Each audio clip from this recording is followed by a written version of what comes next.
Bom dia. Ontem a gente discutiu o capítulo 1 de Gálatas e hoje a gente vai falar sobre o capítulo 2, que já começa com Paulo lembrando a todos da primeira assembleia da igreja primitiva, que foi o Concílio de Jerusalém, onde eles chegaram ao entendimento teológico de que todos são iguais diante de Deus.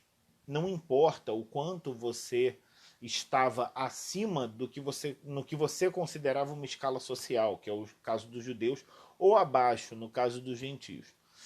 Diante de Cristo, todos eram restabelecidos como iguais.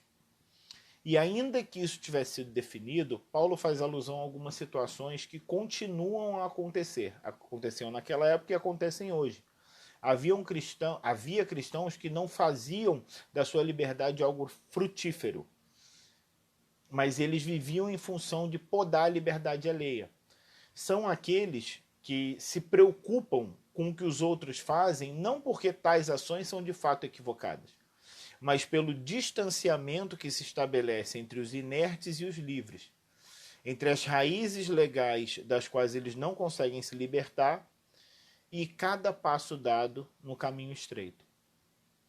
Paulo afirma também que entrar em embates ou em discussões por esses motivos, o que pode, o que não pode, como, não como, bebo, não bebo, é inútil, já que eles não estão buscando entendimento, eles estão buscando enfrentamento. Não podemos nos amedrontar, porque sempre vai ter um ângulo desfavorável para quem está de fora, para quem está só observando e julgando. Nisso, Paulo reforça a questão de buscarmos ser fiéis e sinceros àquilo que nos propomos a fazer. Pedro abençoava em suas pregações aos judeus, Paulo em suas pregações aos gentios. É claro que as pregações e o proceder de Paulo escandalizavam um judeu. Assim como Pedro, cumprindo leis e rituais, não teria grande acesso aos gentios. Cada um falava a língua daquele que ele estava tentando trazer para Cristo. E foi por isso que Paulo repreendeu a Pedro.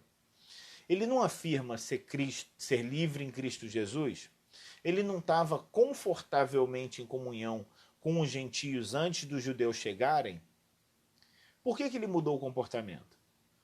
Porque não temos a mesma descontração e leveza onde quer que estejamos. É medo de escandalizar ou de não ser aprovado? Cristo vive verdadeiramente em nós ou ele só aparece quando convém? Essa aprovação, ela vem pela crença, pela fé.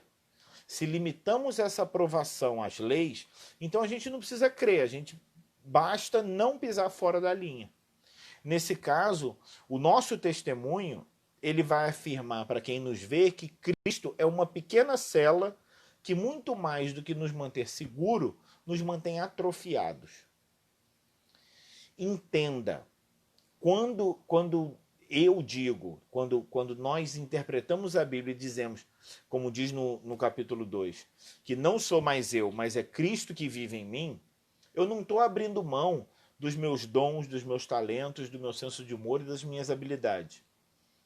Eu já sei onde tudo isso que eu tenho, que faz parte das minhas características, da minha personalidade, tudo isso pode chegar. E qual o limite disso dentro das minhas forças? O que eu estou dizendo é que isso é potencializado por Cristo para alcançar objetivos que sozinho eu jamais conseguiria. Algumas pessoas que me conhecem há 15, 10 anos, onde é que vocês acham que eu chegaria? Onde é que vocês acham que eu estaria hoje? Pois é esse o ponto. Acredite quando eu digo que foi Deus. Amém?